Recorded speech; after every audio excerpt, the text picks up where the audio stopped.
Radio Publique Africaine.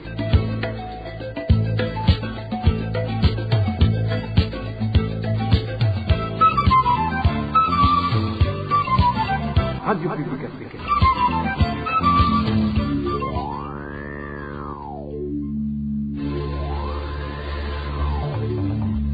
C'est le moment de suivre le journal parlé en français.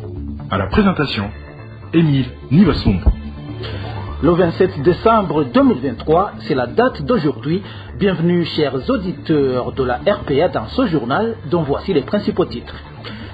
Pourquoi les fonds d'entretien du jet présidentiel sont toujours prévus dans le budget alors que l'engin n'est pas fonctionnel depuis des années? C'est la question qu'ont posé certains sénateurs au ministre des Finances au moment où le pays est à court de budget. La réponse du ministre à suivre tout à l'heure. Ils appellent à l'aide. Les habitants du nord de la ville de Bujumbura sont menacés par les inondations qui ont détruit leurs maisons. Nous allons également en parler. Au cours du journal, nous évoquerons aussi les grognes de la population suite à la paralysie des services publics. Ces derniers jours, de nombreux cadres participent à la croisade de prière organisée par le couple présidentiel à Changuzo. Et la rétrospective d'aujourd'hui revient sur les faits qui ont marqué l'année au niveau politique. Et tout de suite, le développement des titres. Page sécurité pour commencer. Pascal Ndereimana, membre du parti CNL qui fait partie des 5 élus collinaires de la colline Goga, commune et province Gitega, a été passé à tabac par un groupe d'Imbonerakure de la même colline lorsqu'il rentrait chez lui dans la nuit du 25 décembre 2023. La victime est pour le moment alitée dans un hôpital de Goga. Sa famille politique demande aux autorités administratives et policières de sanctionner les responsables de cet acte de violation des droits humains car ils sont déjà connus selon elle. Le parti CNL demande également au parti CNDD-FDD d'apprendre à ses militants la bonne conduite et la bonne cohabitation dans la diversité des idéologies politiques. Une maladie des yeux a attaqué une partie des prisonniers de la prison centrale de Gitega. Ces prisonniers se trouvent déjà dans de mauvaises conditions carcérales. Ils sont privés de la lumière et de l'oxygène suffisant. Ils réclament le traitement immédiat des prisonniers contaminés. Le point avec Elvis Niomongere. Parmi plus de 1000 détenus de la prison centrale de Gitega, au moins 60 prisonniers affichent des troubles visuels. Les informations que nous détenons de nos sources dans cette prison affirment qu'une baisse progressive de la vision affecte les détenus car ils ne reçoivent pas de la lumière et de l'oxygène suffisant. En plus, cette maison carcérale ne respecte pas les conditions humanitaires. Pendant que la prison centrale de Gitega a une capacité d'accueil de 400 personnes, elle abrite aujourd'hui plus de 1500 détenus, ce qui freine la pénétration de l'oxygène. Faute d'avoir vécu dans l'obscurité pendant longtemps, les détenus se retrouvent dans le déficit des champs visuels. Les autorités pénitentiaires chargées de la santé dans les prisons sont au courant de cette maladie et ont envoyé des médecins, mais malheureusement, les détenus n'ont pas de moyens pour s'acheter les médicaments prescrits par ces professionnels de la santé. Les détenus réclament le traitement immédiat et gratuit des prisonniers déjà atteints par la maladie et de réduire la surpopulation carcérale. À ce propos, la rédaction de la RPA n'a pas encore pu joindre le directeur de la prison centrale de Gitega. Je vous le disais en titre, la pluie qui s'est abattue sur la mairie de Bujumbura dans la nuit de mardi a provoqué le débordement de la rivière Kinyanhonge séparant la zone Wuterere et le quartier Mutakura de la zone Chibitoke. Plusieurs maisons d'habitation ont été détruites par les inondations. Les habitants de ces quartiers font savoir que les administratifs n'ont rien fait jusqu'à présent pour les secourir. Les détails avec Eloge Divin Remesh. Les localités les plus touchées par cette pluie en zone Buterere sont la localité de Samariro, Mubone et le quartier Mugaruro dans le secteur de Kinyanhonge. Les habitants de ces localités indiquent que leurs maisons ont été inondées et d'autres détruites. La situation est la même dans le quartier Mutakura de la zone Chibitoke. Les habitants de ces quartiers sont pour le moment dans la désolation, témoigne cet habitant qui s'est confié à la RPA. Nous sommes victimes des inondations causées par des pluies diluviennes. Les localités les plus touchées sont Kinyankonge, l'école communément appelée chez Rukara, la 12e avenue de Buterere, menant jusqu'à la station-service. Les maisons ont été inondées, d'autres ont été détruites. Les habitants de ces localités font savoir que les administratifs n'ont rien fait pour les secourir. Ils demandent ainsi d'être assistés car beaucoup parmi les victimes n'ont rien sauvé. Signalons que cette pluie a également endommagé la route passant par la localité d'Okanga, située en zone Kinama vers la zone Maramvia. Parlons économie sans transition. Les frais alloués à l'entretien de l'avion du gouvernement, estimés à plus de 300 millions de francs burundais par an, continuent d'être comptabilisés parmi les dépenses du pays, même si cet engin n'est pas fonctionnel, parce que le gouvernement a l'obligation de payer ceux qui s'occupent de cet entretien. C'est la réponse que le ministre des Finances a donnée aujourd'hui aux sénateurs lors de l'analyse du projet de loi portant révision de la loi portant fixation du budget général de l'État, exercice 2023-2024. Le ministre Audace Niyonzima a également indiqué qu'il existe une commission chargée de suivi de l'entretien de cet avion, laquelle commission pourra décider à un moment donné de son sort. Amafaranga agenewe entretien de l'avion du gouvernement imaze igihe. Ça fait un moment que les frais alloués à l'entretien de l'avion gouvernemental sont comptabilisés chaque année.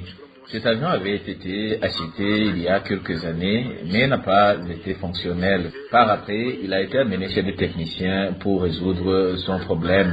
L'avion est un patrimoine du gouvernement et c'est pourquoi nous continuons à payer son entretien. Le gouvernement s'active actuellement pour que l'entretien de cet avion puisse s'achever. S'il faut le vendre, on peut le faire, ou s'il faut l'utiliser, ce sera le cas.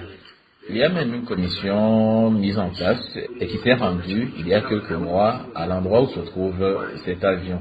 Cette commission suit de près la situation et va donner un rapport. Si elle décide que cet avion soit vendu, ça va être le cas, afin que les frais utilisés pour l'acheter et pour son actuel entretien soient au moins récupérés par les caisses de l'État. Dans cette plénière, les sénateurs sont également revenus sur le dossier du barrage d'Omanda et ont voulu savoir si les 54 milliards de francs burundais détournés alors qu'ils étaient destinés aux travaux de construction auraient été récupérés par l'État. Le ministre Audace Niyonzima a répondu que dans le budget général de cette année, ces sommes n'y figurent pas car le dossier est toujours devant les instances qui contrôlent l'action gouvernementale.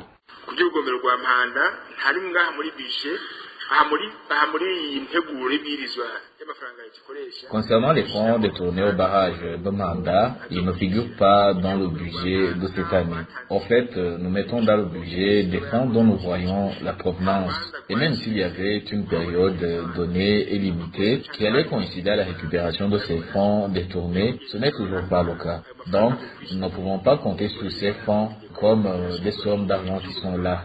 Je pense qu'il faudra aussi aller doucement avec ces fonds car le dossier est toujours devant des instances de contrôle de l'action gouvernementale. Si ces instances terminent leur travail, ces sommes d'argent vont être récupérées et utilisées dans le budget général de l'État. Vous pouvez retrouver ce journal sur le site web de la RPA, c'est le www.rpa.bi. Dans un instant, nous nous rendons dans les deux capitales du pays. RPA. Il est difficile, si pas impossible, de trouver au bureau depuis hier les cadres nommés par décret présidentiel œuvrant dans la capitale économique Bujumbura et ceux œuvrant dans la capitale politique Gitega.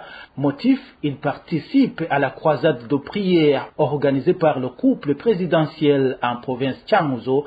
Ceux qui cherchent en vain ces cadres depuis ce lundi indiquent qu'ils ont beaucoup dépensé pour rien. Dani Claire Iratumva nous en dit plus. Cette croisade de prière organisée par la famille présidentielle qui se tient à Changuzo connaît la participation de la population de différentes catégories, dont les cadres nommés par décret présidentiel.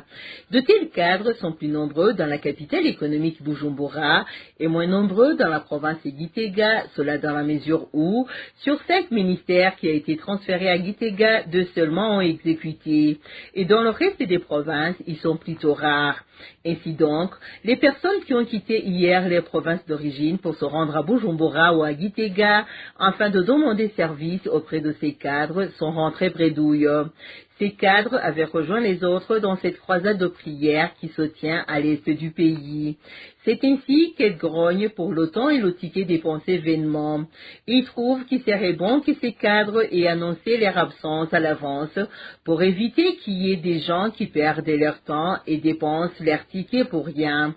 Cette croisade de prière organisée par la famille présidentielle qui a débuté ce mardi prendra fin samedi de la semaine en cours. Rendons-nous à Bubanza à présent, où la titulaire du centre de santé de Manda, en commune Manda, est accusée par les employés de détournement de fonds en collaboration avec le gestionnaire de ce centre de santé. Par conséquent, ces employés disent qu'ils ne perçoivent plus leurs primes de performance et que le matériel médical manque énormément. Les détails avec Emmanuel Niungeko. Le titulaire du centre de santé de Mhanda, nommé Alphonsine Dihokubwayo, est celui qui est accusé par les employés de détourner l'argent de ce centre médical en collaboration avec Isaac Mhawenimana, le gestionnaire de ce centre de santé. Ainsi, ces employés du centre de santé de Mhanda affirment que depuis qu'il a accédé à ce poste, la situation a dégénéré sur ce centre médical, car ces employés n'ont plus perçu leur prime de performance. En plus de cela, ces travailleurs font savoir que même les médicaments à donner aux patients ne sont plus suffisants, ainsi que le matériel médical utilisé dans la maternité. Ainsi, ils donnent pour exemple 4 pinces et une seule paire de ciseaux qui restent aux sages-femmes pour aider les femmes enceintes à mettre au monde. Ce qui frustre ces travailleurs, c'est que tout le matériel médical devrait être acheté, mais que ce n'est pas du tout le cas et que personne n'a le droit d'évoquer ce qui ne va pas, car ils ont reçu des menaces que celui qui dira un mot sur tout cela le payera très cher. C'est au moment où le mari de la titulaire de ce centre de santé est un membre influent du parti au pouvoir au sein des DFDD. Pour cela, les travailleurs de cette structure sanitaire demandent au médecin directeur du secteur de Mhanda et au médecin provincial de Bubanza de suivre de près les problèmes qui gangrènent ce centre de santé avant qu'il ne soit trop tard. À ce propos, la rédaction de la RPA a contacté Alphonsine Dihokubwayo, la titulaire du centre de santé de Mhanda, et a répondu qu'elle n'est pas au courant de toutes ces accusations. D'ajouter qu'il s'agirait des gens mal intentionnés qui cherchent à l'accuser injustement. Le parti Alliance pour la paix, la démocratie et la réconciliation, APDR en sigle, se dit préoccupé par la mauvaise gestion des infrastructures publiques, alors qu'il devrait servir de bureau afin de réduire les frais alloués aux locations.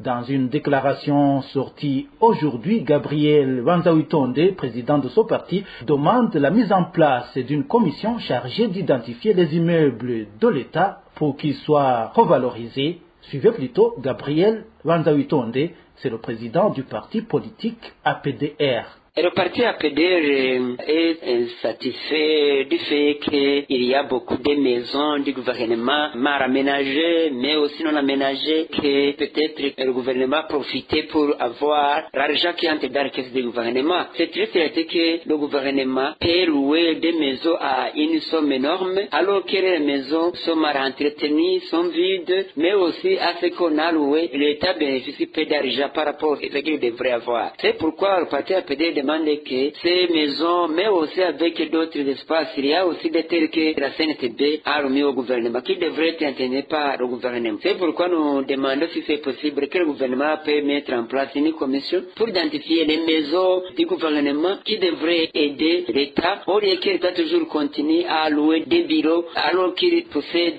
les biens publics qui devraient être entretenus pour servir le gouvernement. Ici, on peut vous donner par exemple, et si vous passez là où il y avait la société Biruni, Burundi, Angagara, aujourd'hui c'est catastrophe. Si vous passez ce qui était lycée central Saint-Gabriel et Angaga, vous trouverez que c'est catastrophe. Et dernièrement, vous savez qu'on a démoli les maisons de ce quartier. On disait qu'on va ériger des maisons spécifiques et des logements sociaux. Mais aujourd'hui, on a constaté qu'avec la révision budgétaire, on a coupé la somme du ministère qui devrait construire ces maisons. Mais normalement, ces maisons devraient entretenir et aussi demander déjà à louer en attendant leur démolition. Si vous passez là-bas, tout près de Cristal Paras, derrière Mitouer, vous trouverez qu'il y a des maisons qui appartiennent à la société OTB, où les directeurs devraient avoir les maisons d'habitation. Mais ils ont boycotté ces maisons. Ces maisons sont là inhabitées. C'est vraiment catastrophe. Qui devrait être peut-être aménagées. Le parti APD demande que l'État devrait construire les propres bureaux et aussi devrait identifier leurs maisons ainsi que d'autres places publiques qui devraient servir au gouvernement en fait de les valoriser. Il y a des administrateurs qui ont des maisons qu'on appelait gîtes, mais aujourd'hui ils ont laissé ces gîtes pour habiter dans les maisons. Vous trouverez que ces maisons sont dans de mauvaises conditions. Dans l'ensemble, le parti APD demande la valorisation de ces maisons, de ces bâtiments administratifs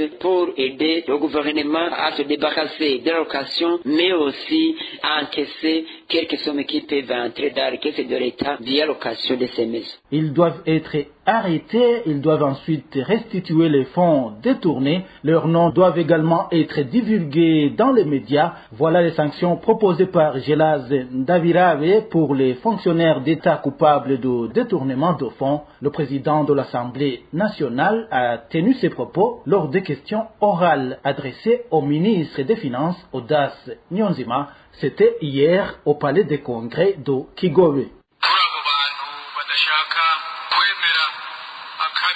Ces mesures concernent ceux qui refusent d'assumer leurs responsabilités après avoir trahi leur mission. Aucune tolérance ne sera accordée. Ces individus doivent être arrêtés, restituer les fonds détournés, subir des sanctions légales, être exposés dans les médias et dans les stades pour une publicité maximale. La saisie de tous leurs biens est prévue. Ils seront renvoyés et interdits de travailler sur le sol burundais, y compris au sein des ONG. Ces dispositions ont été approuvées par les membres de l'Assemblée nationale.